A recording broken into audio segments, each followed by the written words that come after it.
E aí, gente, vai iniciar esse aqui. Hoje a gente vai falar sobre algoritmos essenciais em Python Learning, de um paper clássico no tema, do Sisaba Esvezvari, uma coisa assim, 2009. Eu não vou tratar esse paper direto de um ponto a outro, porque é muito grande, né? Então eu vou dividir em partes, para ser mais simples. Falar sobre os temas, né? Então, inicialmente, ele vai falar os pontos básicos, né? Nós usamos os números naturais, n, para denotar o set de números naturais, que vai de 0 até infinito, até n. Enquanto r, que é no caso números reais, que nesse caso de a vai de 0 até 1, nesse caso aqui. Por um vetor new, eles querem dizer uma coluna de vetores, 1 até n, new. E o produto de vetores, o new,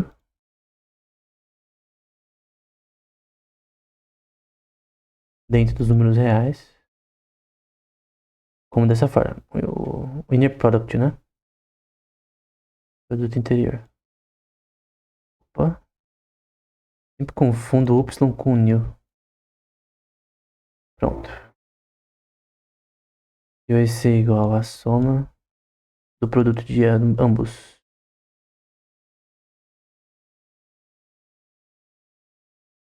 E onésimos deles, né?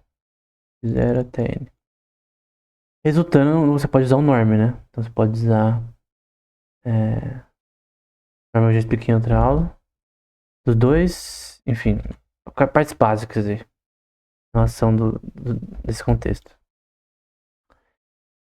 E aí você vai ter a função f dos seus dados x voltados para números reais, definido dessa forma, a norma deles. Então a norma de f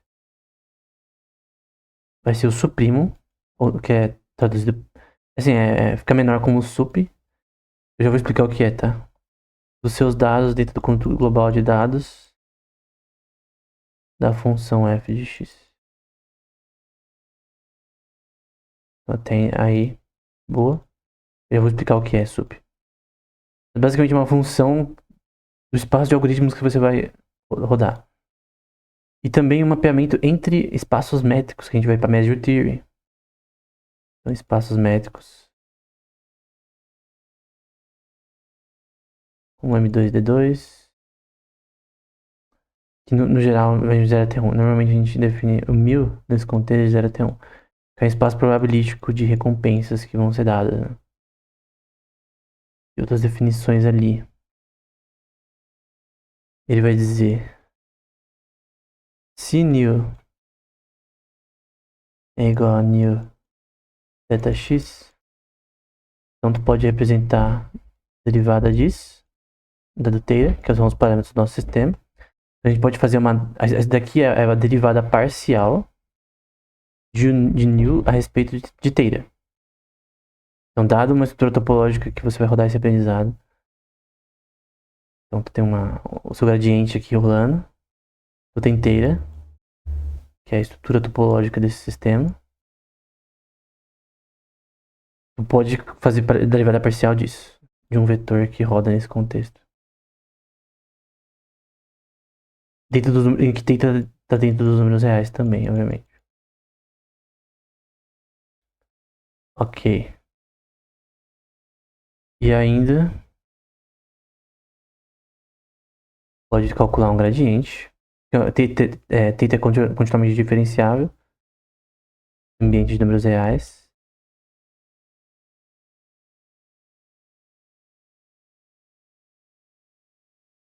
Pode fazer a transposta disso também. Eu posso mostrar mais essa imagem de outra aula? Vai ficar claro, né? Isso acontece nesse ambiente de gradiente, né? Então, gradiente é uma descida de gradiente no contexto de uma estrutura topológica, né? Então, lembre-se disso. A gente sempre tem que entender visualmente o que tá acontecendo. Próximo já é do supremo. Acho que a próxima. Eu já vou explicar o supremo, porque o supremo de uma função, nesse caso de uma upper bound, tem uma diferença entre lower bound e upper bound. Então, a gente tem upper bound e lower bound. A lower bound é o menor. Dentro de uma função, é o grupo de funções em que você consegue executar um algoritmo, consegue rodar ele de forma mais eficiente. A lower bound de um algoritmo, sei lá, como merge sort, ou algoritmo para rodar o seu Minecraft, não importa. Polígonos na tela ao longo do tempo do seu Minecraft. Qualquer tipo de algoritmo. Ele pode ter uma lower bound e uma upper bound. Uma upper bound, ela se chama upper porque é uma relação algorítmica de uma dificuldade computacional maior de você rodar isso. E dentro desse contexto você tem o supremo e o ínfimo. Em o que o ínfimo é a parte mais complexa desse contexto. E o supremo é a parte mais menos complexa. E do ponto de vista computacional, é muito melhor você calcular o supremo do que o ínfimo. Então, dentro de uma função, isso aqui é uma função. F g de x. Dentro dessa função que computa o algoritmo, g em x, você tem um espaço de funções, tipos de algoritmos que você pode rodar. Funções que você pode rodar nesse contexto. Nesse caso, desse paper, são de upper bound, né? Então, esqueci a lower. Que você computar o supremo, que seria a forma mais eficiente de, no mínimo, rodar o algoritmo. No mínimo, você consegue rodar um algoritmo pra, nesse range, né? Que range é basicamente o espaço de funções computáveis que você consegue rodar esse algoritmo. O contexto de uma lower bound é o mínimo possível. Então, tipo, você não pode computar um algoritmo abaixo da upper bound, do supremo da upper bound. Você precisa de um nível mínimo de complexidade como o Grove, de capacidade computacional para rodar alguma coisa. Então, eu não consigo rodar GTA V no PC da Xuxa, porque existe uma lower bound para rodar polígonos na tela, que é informação. E tem um momento que o problema computacional ele demanda tem uma capacidade de dissipação de energia mínima, que é o limite de Landauer, normalmente, como é explicado. Que é a constante de Boltzmann vezes o logaritmo de 2, se não me engano. Uma coisa assim. Então, de bits de operação, né? Então, cada bit de operação por segundo tem que ter uma dissipação de energia mínima para rodar aquilo. Eu não consigo. Tipo, tem um mínimo necessário para rodar GTA V no Ultra, GTA 6 no Ultra.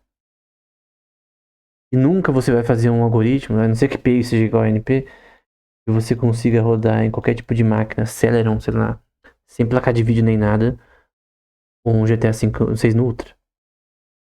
Teoricamente, se P for igual a NP, talvez seria possível fazer um algoritmo que roda qualquer jogo em qualquer PC. Não é o caso. Você sempre tem uma lower bound, o mínimo necessário para rodar. E uma upper bound, que é um espaço computacional maior, também você tem um espaço de funções que são permissíveis nesse contexto. Esse é o significado dessa expressão aqui. Eles trabalham com o supremum uma upper bound. E aí você tem o. Eu até esqueci o nome das coisas. O tuple deles. É chamado de triplet por algum motivo. Tem os dados X, ações alfa e ação função de transição P0. Na verdade, o X estados não vazios, contáveis. A são as ações contáveis, não vazias. Então, aqui são estados, ações ainda. E aqui é a função de transição. que eles usam o kernel. O kernel é um mapeamento entre domínios. P0 para fazer a transição de estados e ações. Então, dadas certas ações do sistema, então eu tenho uma bolinha, eu posso controlar para cima e para baixo. A trajetória da bolinha consiste no estado de N estados com N ações também. A0 até a T mais. Então, estado inicial até os estados que rolaram, vão rolar ao longo do tempo, e as ações. E isso tá dentro do espaço de estados e ações. A gente já viu aí várias vezes. E tá dentro dos números reais também. E aí, ok? E aí você tem a probabilidade de transição do kernel, desse mapeamento. O kernel ele representa um mapa dos estados para ações. Nesse caso também para estados. Que a gente tem a probabilidade de A dado S e S', por exemplo. Poderia ser dado seus estados, sistema e estados futuros. Mas eu acho que é melhor assim. Já dado S, mas aí depois eu posso colocar probabilidade associada a S e S'.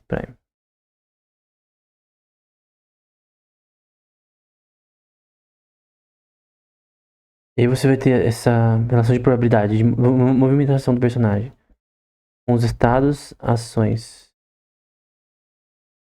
e outro estado também, outros tipos de estados providos pela ação A, poderia ser estados futuros. Vai criar essa função de probabilidade de ações futuras em certos estados no domínio de números reais, tá? Condicionados a estados e ações passadas. Então, ações futuras condicionadas a ações passadas. O famoso histórico do sistema. Quem já viu outras aulas, então nem vou citar porque citei anteriormente. P0 também pode dar uma recompensa imediata. Então, nas recompensas você pode ter o espaço de estados e ações. No fim vão dar números reais, embora as recompensas em si sejam números irracionais, tá? Não muda isso. Podem dar recompensas imediatas de uma ação para uma ação A de um estado X. Então, dado um estado X em que a bolinha está, por exemplo, vamos supor que está no S10, e você cometeu uma ação A10 nesse contexto, ou A5, não importa. Tem uma recompensa associada a isso.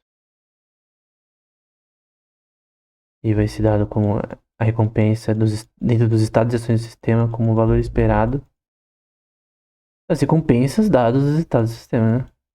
Dado o que está acontecendo na partida do jogo, as recompensas que o sistema, o agente ou o sistema robótico vai receber. O que segue, nós vamos assumir recompensas. Elas são no geral maior que zero, as recompensas globais, no geral. Tem N recompensas, né? Para cada estado dentro do grupo geral de estados e ações. Então, as recompensas que eu dou durante a história do meu agente é denotada dessa forma. A história do meu agente, enquanto o meu sistema de Super Mario rodou até agora, sempre vai ser menor do que todas as possíveis recompensas.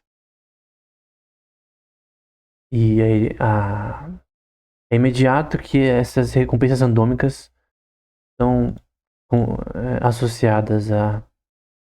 Opa!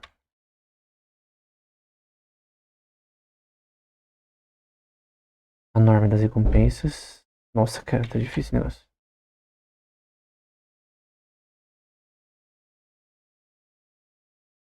Vou fazer um pouco mais pra trás.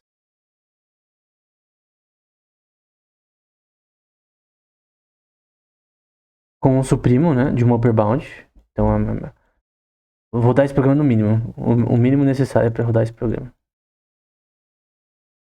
Os estados e ações dentro do espaço total de estados e ações dadas as recompensas nos estados e ações do sistema vão ser menor que todas as recompensas possíveis. Então, o processo markoviano chamado finito, né? É um sistema de estado finito na prática, né? Obviamente. Eu expliquei isso aqui. O ínfimo é a parte mais alta dessa upper bound, né? No sentido computacional. E, basicamente, ações e recompensas vão ser dadas dessa forma, né? Você vai ter a soma de estados, que não é diferente de ST mais 1, tá? Isso tá usando uma notação diferente. Recompensas. E a função de transição, dados, estados e ações do sistema. Em particular, os estados eles são randômicos, entre aspas, né? Porque não necessariamente, por exemplo, num ambiente, num sistema robótico, o que acontece no seu ambiente não é randômico. Tem relações, tipo, frequentistas e periódicas do que acontece. Então você não pode chamar de randômico exatamente. Não é randômico. Aí você tem a função de probabilidade de estados, nesse caso vai ser igual a y, né? Como se ST mais 1 fosse igual a y. Condicionado aos estados passados, né? Enfim. Aí você vai ter o valor esperado das recompensas.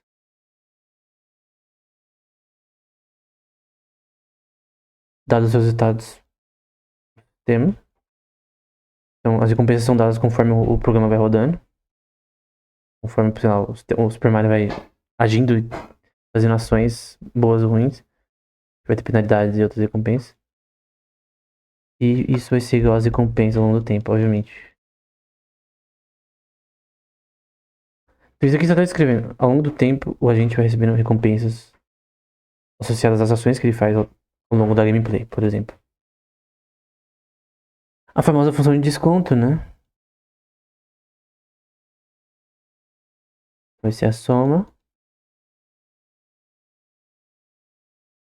da taxa de desconto gama, que a gente já viu muitas vezes aqui, e recompensa ao longo do tempo.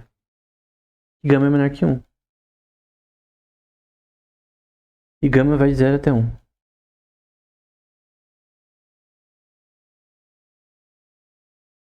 E que todo esse sistema, a função de probabilidade 1000...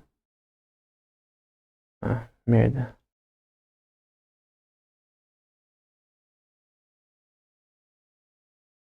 Ela vai de... Ela é maior que 0.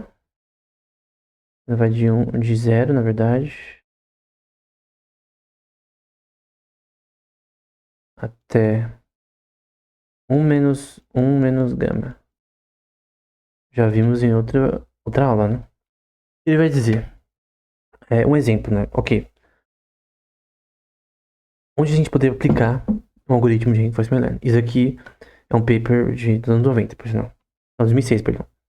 O objetivo de um gerente, por exemplo, numa loja de estoque, é gerenciar o estoque de forma a maximizar o valor monetário presente na receita esperada. Ou seja, ele quer gerenciar o seu estoque na sua logística de forma a não ter dead weight loss, de forma a vender todos os produtos e não comprar algo além da demanda. Então, por exemplo, tem um mercadinho e tu compra arroz, feijão, várias coisas. Sneakers, por exemplo, tu compra todo tipo de doce, coisa do tipo. Aquilo tem uma prazo de validade, tem um shelf life. Somente numa mercadinho que é comida. Não pode vender coisa vencida. Tem que avisar pra pessoa. Pelo mesmo preço. É, quando uma coisa vence no mercado, então tu compra salada, tu compra frutas, coisas do tipo. Quando uma coisa vence, tu cometeu um erro, tu tá perdendo dinheiro, porque basicamente tu comprou algo que não vendeu. Não teve o exchange value aqui. Não tô citando marcas, tá? Mas eu tô usando exchange value, mas você não teve o valor de troca, né? Tipo, não existiu, você só pagou algo e não recebeu nada por isso, você não fez a venda. O que importa na minha empresa é a venda. As vendas. Os fluxos de caixa. Então, obviamente, você não pode comprar acima da demanda. Mas como que você vai prever quantas pessoas vão comprar batatas no seu mercado? É possível que você preveja? Pode fazer uma análise estatística. Bayesiana. Só que, cara, tem pessoas elas fazem compra em diversos tipos de áreas. É diferente. Obviamente tem aquelas mesmas pessoas que vai para aquele mercado. Só que a demanda de certos produtos, principalmente inelásticos, onde o preço afeta a demanda, pode variar muito. Então tem, principalmente os bens inelásticos, você consegue talvez controlar melhor quanto de que você tem que comprar. Como arroz, feijão, o preço não afeta a demanda. Mas coisas que o preço afeta a demanda, pode ter uma variação de demanda para isso. Então, numa carta de Pokémon, por exemplo, tem determinadas épocas que tem uma baixa por questões de preço, coisa do tipo. E quantidade de capital das pessoas e tal. E as pessoas às vezes compram de forma totalmente impossível de se prever. Eu tenho, por exemplo, eu tava na minha igreja e todo mundo foi depois de um congresso numa esfirraria. Não avisou, ninguém avisou o dono da esfirraria. Como ele poderia prever naquele domingo 30 pessoas iriam aparecer numa pequena esfirraria de bairro do nada de noite? O cara tá lá de boa, uma frequência comum, no fim de semana, do nada aparece 30 pessoas. Como que ele poderia prever isso? Esse algoritmo que ele tá propondo poderia prever isso? Não. Eu tenho um sistema que não tem informação perfeita, né? Então não tem informação. Esse problema de alocação de recursos, você não tem informação suficiente para fazer análises probabilísticas. Markovianas, Bayesianas, seja o que for aqui, do ponto de vista markoviano. Então esse problema, na minha opinião, é intratável por design. Então o cara decidiu pôr um negócio de economia aqui, não funciona, na minha opinião. Mas eu vou citar mesmo assim. Então ele vai dizer, vamos supor que você tem o payoff em relação aos produtos que você vende, e um custo de comprar um produto A, em que você tem N produtos, é uma ação que você faz, e você tem um grupo de itens K, K.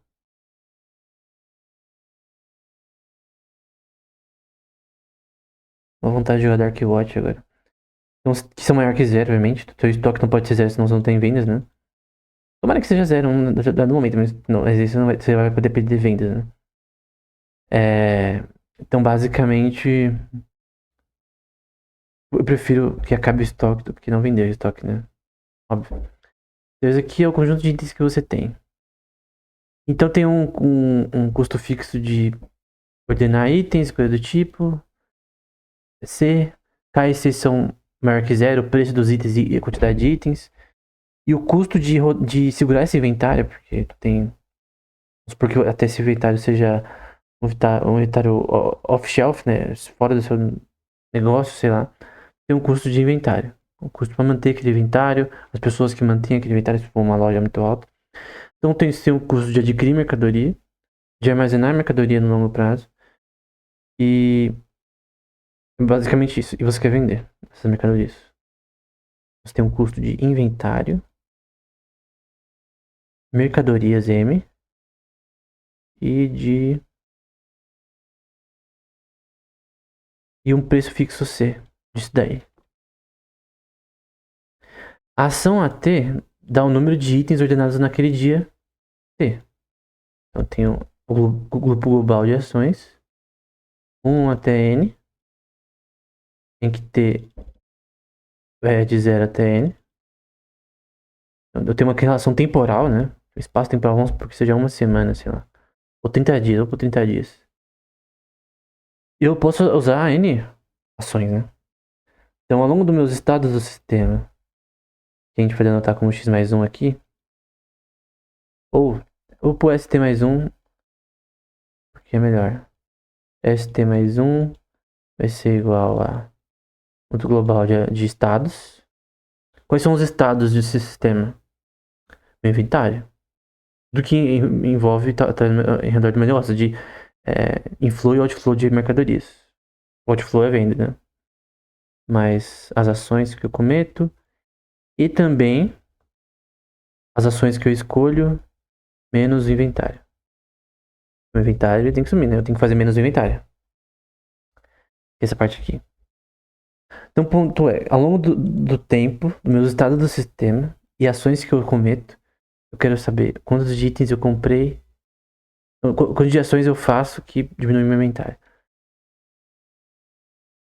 Esse problema poderia ser representado, ele vai dizer, como um processo marcoviano, em que você tem os dados como x,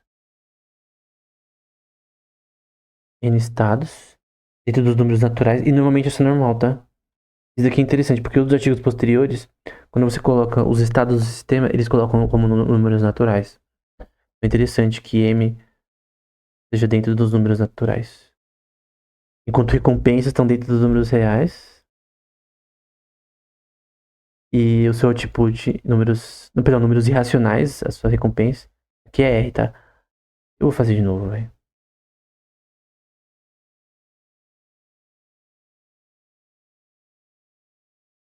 Recompensas dentro dos números irracionais. E os resultados para números reais. Tô insistindo em pogama, velho. É Y.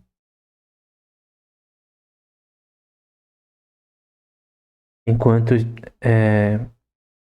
normalmente dados do ST mais 1, né, de estados do sistema, tu pode denotar, principalmente quando eles usam um espaço característico e tal, como números naturais.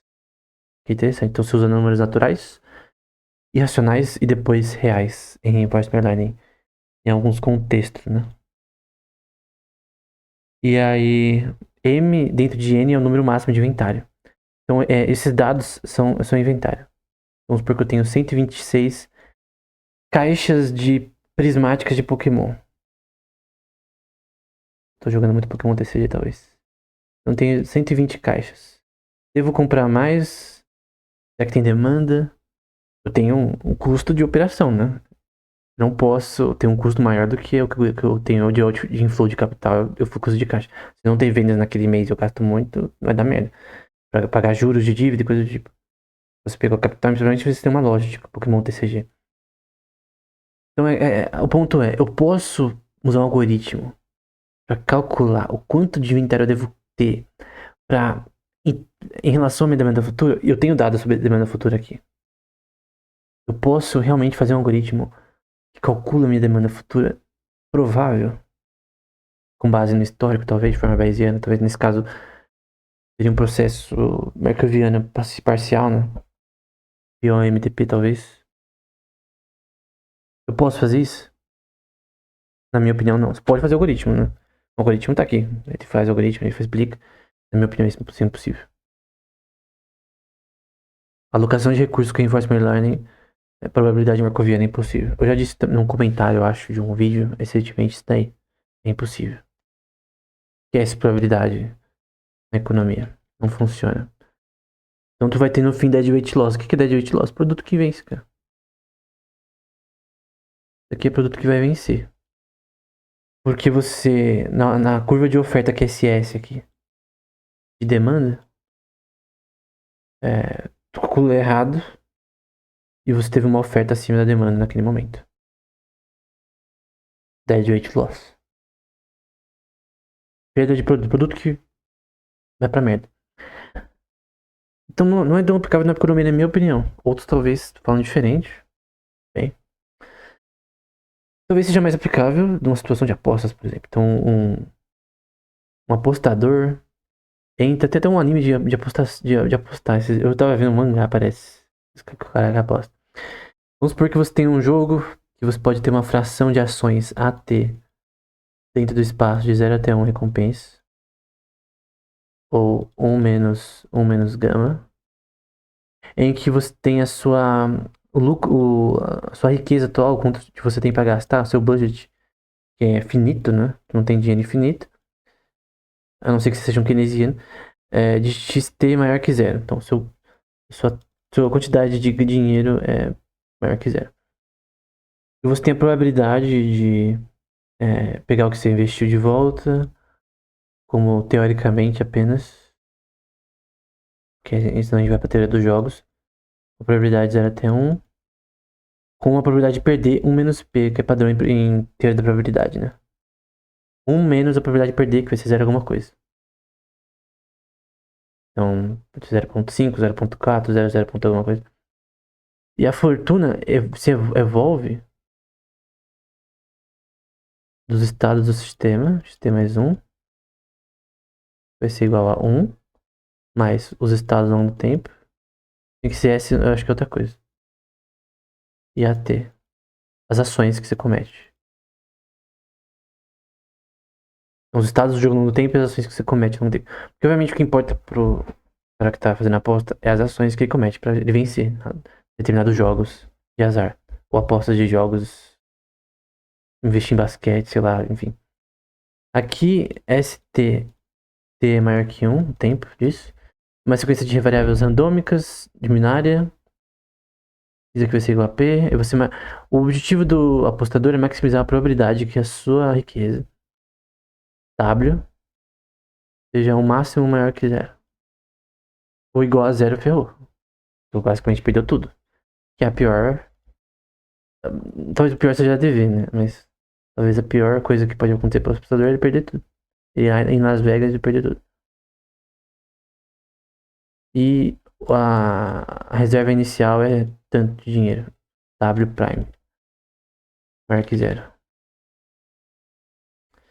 E aí você tem essa equação que você vai ter os estados do sistema como 1 mais ST mais 1.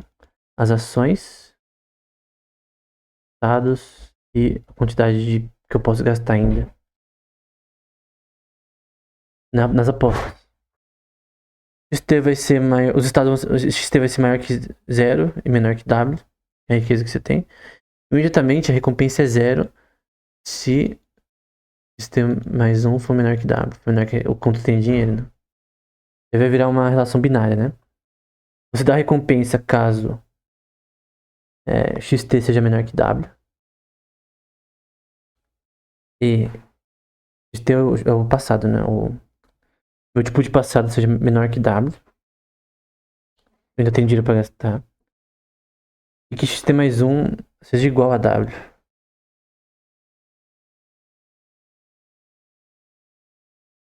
Prime. Se não for o caso, então não dê recompensa. Dá recompensa caso tu tenha o budget suficiente, caso a probabilidade de você perder seja baixa, talvez.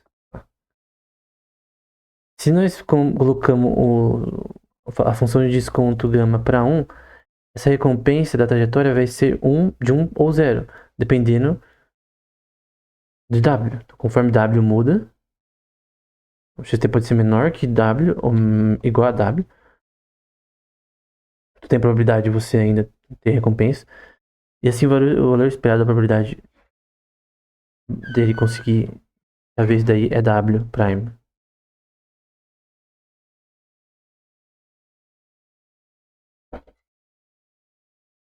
Então aqui ele vai descrever o que é um processo de recompensas markovianas, né? O MRP.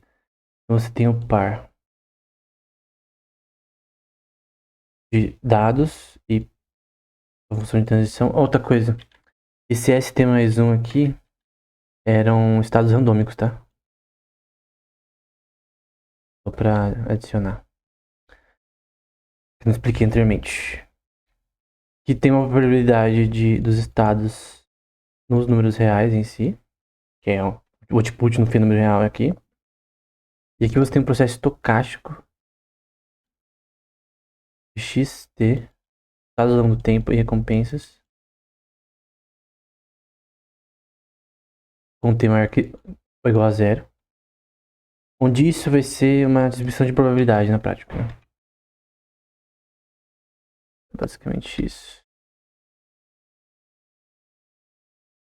Esse ZT, que vai ser outro parâmetro aqui, vai ser um processo markoviano ao longo do tempo, onde R0 é uma variável randômica também.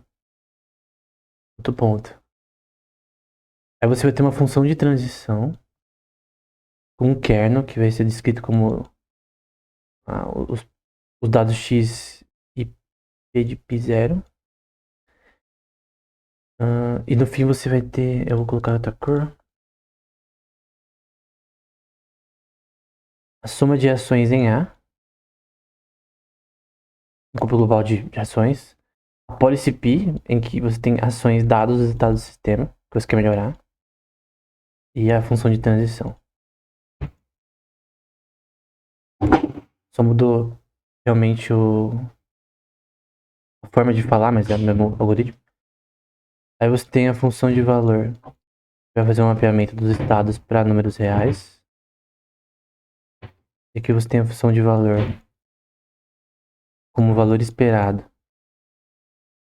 da soma sendo igual a zero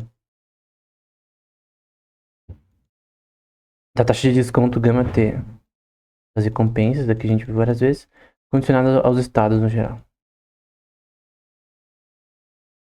Opa. Estados do sistema. A função de desconto. Isso aqui são todas as coisas que a gente já viu, tá? Mas eu tô mostrando esse paper porque realmente ele mostra de uma forma. Como isso foi criado, né? Como isso foi desenvolvido, né? Aí você tem a função de ação de valor, que vai ser Q de π com os estados do sistema e o conjunto de ações, mapeando para números reais. E você vai ter N policies dentro do contexto de um grupo global de policies, né? E as ações são inicialmente escolhidas de forma randômica, né? Então, sei lá, o agente tá parado num lugar e ele escolhe randomicamente qual forma de resolver o problema, né? Então, você tem aqui esse ponto randômico nessa policy. Então, aquela ali foi a função de valor, né? A gente desconta a função de valor dados os estados do sistema. Aqui já é a tabela Q. Eu não vou dizer inteira. Basicamente, você tem a adição dessas ações e estados que vão ser uma relação randômica deles. Então, você vai agir de uma forma exploratória maior, né? Com ações randômicas nos estados do sistema. Pra o problema não ficar parado, né? Tentar melhorar. Aí você tem o valor óptimo de Q, que é definido pelo máximo de retorno esperado nesse processo de X. A primeira escolher uma ação A, que vai ser dado como... Aqui é a melhor tabela que é possível ao longo do tempo. É dado o momento do cálculo do programa. Dentro de números reais, que vai ser a função de ação-valor óptima, né? A melhor possível. Em que esse V, que é a função de valor, vai ser na prática o V de X, né? Dos dados. Vai ser o suprimo das ações em A. Então vai ser uma função numa upper bound, que é a mínima necessária para que o programa rode. Da tabela com estados X e A ações. X é estados aqui, tá? O ST mais um ali é outro esquema que era estados randômicos. Ela tá falando de. Tá falando de coisa de poker da vida de aposta, né? Aí você vai ter que essa função, a tabela Q, vai ser os estados do sistema, ações, recompensas ao longo dos estados e ações, mais a função de desconto gama dos estados futuros que é dado como Y nessa notação, a função de transição de estados, ações e Y. Nas outras notações é S prime, né? Era assim, S, A, S prime seria. Mas enfim. E a função de valor. Então a tabela aqui contém a função de valor dos estados futuros, né? Que é Y. S prime na prática. Então recompensas, taxa de desconto com a função de valor também. Isso aqui é maximizar. E aí você tem a função de valor da policy em si de X. Que é melhorar a sua policy continuamente, com gradiente. E você vai ter do ponto de vista probabilístico, que dentre as ações, dentro do conjunto global de ações, você vai ter uma policy de ações dadas os estados do sistema. E o cálculo da tabela aqui óptima, da melhor possível, que vai melhorar, tipo, lembra que a tabela aqui, né? Tem recompensas e penalidades positivas e negativas pro seu sistema, que vai fazer ele querer maximizar isso, né? O objetivo é maximizar ele. Vai ser igual a função de valor, que é maximizar. Que é o maior valor possível. O maior valor possível significa que você tem recompensas maiores do que as penalidades. E com recompensas cada vez maiores. Ou seja, se a gente tá cada vez agindo melhor. As ações estão sendo mais recompensadas porque ele tá fazendo a coisa certa. Ele tá vencendo a partida, no caso do Super Mario da vida, ele tá vencendo os inimigos e não caindo no buraco, morrendo. vencendo no tempo correto a fase, passando do máximo de fases possíveis. Minecraft seria achar o diamante, enfim. Probabilisticamente, que ações que levam a maximizar a função de valor.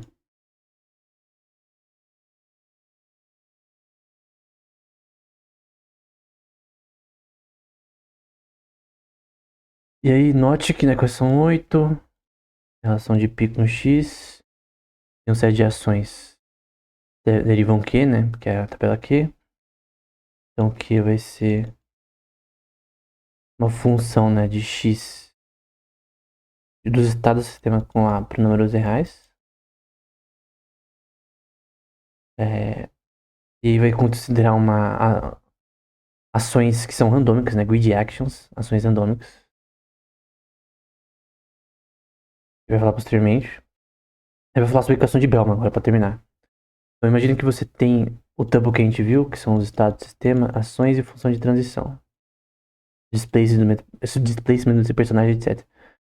Tem aqui a função de valor da policy, contendo as recompensas, estados, a policy em si de X, dos estados. Lembra que isso daqui é tipo... daqui que a gente viu anteriormente, né? A distribuição de probabilidade dos estados. Não é diferente. É a mesma merda. Isso aqui.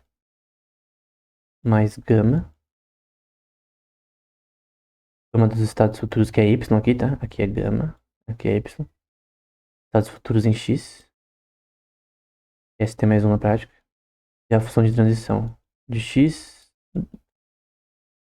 e P de X dos estados. Dado Y. Aqui são só os estados em si, né? E a função de valor de Y, que são os estados futuros Y. Então, as recompensas... deixa eu pegar aqui. Essa parte toda aqui de recompensas.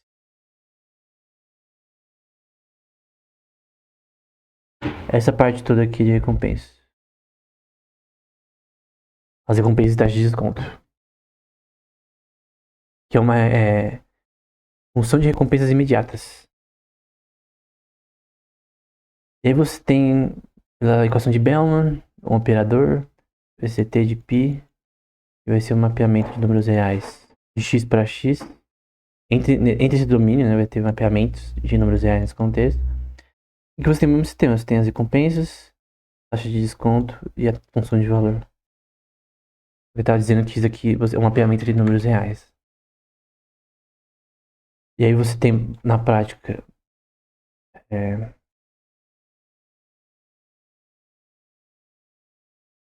uma função de valor de x. Do supremo, né? De uma lower bound. Não, perdão, uma upper bound.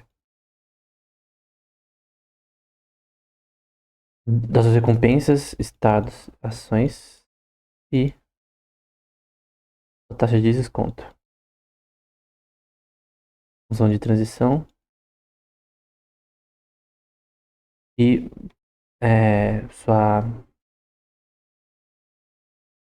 como fala? Função de valor óptima, né? De y. Lembra disso, né? Eu vou lembrar de novo. YST mais 1, o S prime. X ST, mas não mais 1, menos 1. A de ações mesmo. Então poderia ser chamado de V de S. A notação que a gente está acostumado, né? Que aqui usa um X. Só para não confundir, né? Você quer o supremo, que é o mínimo necessário para rodar o algoritmo. Essa equação de dar recompensa e penalidades para o seu sistema, para as ações que a gente faz. No contexto de uma upper bound, né? Então, o que torna isso computacionalmente difícil, né? Não consegue uma lower bound para fazer isso aqui. Seria mais fácil computar na prática. Lembra aquele exemplo que eu falei? Do GTA. Você não consegue rodar GTA 6 na PC da Xuxa. Então aqui você tem esse mapeamento rolando. T pi. E T com asterístico também, que é outro tipo de mapeamento. De estados para ações. números reais de estados para ações.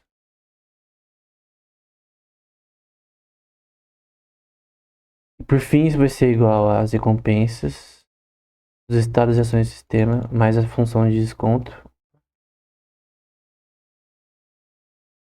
mais a função de desconto. Ai, merda. Cada estados futuros em X. Função de transição novamente. Agora com a adição na tabela Q dos estados futuros Y e da pólice futura. Aqui na outra equação você tem a adição de um suprimo ali, né? Dois tipos de mapeamento. Nessa equação aqui, tem a adição de um suprimo que ele vai conter funções das ações futuras em A. Ele vai fazer cálculo de ações que ele vai ter que rodar ao longo do tempo do algoritmo rodando nesse contexto. Então, é um cálculo enquanto o programa está rodando de dar recompensas para ele, né? Aí vai falar aqui, note que esse TP, que é o primeiro ali, é linear. Não é linear. Os operadores aqui têm contrações, coisa do tipo. Esses dois são iguais a TP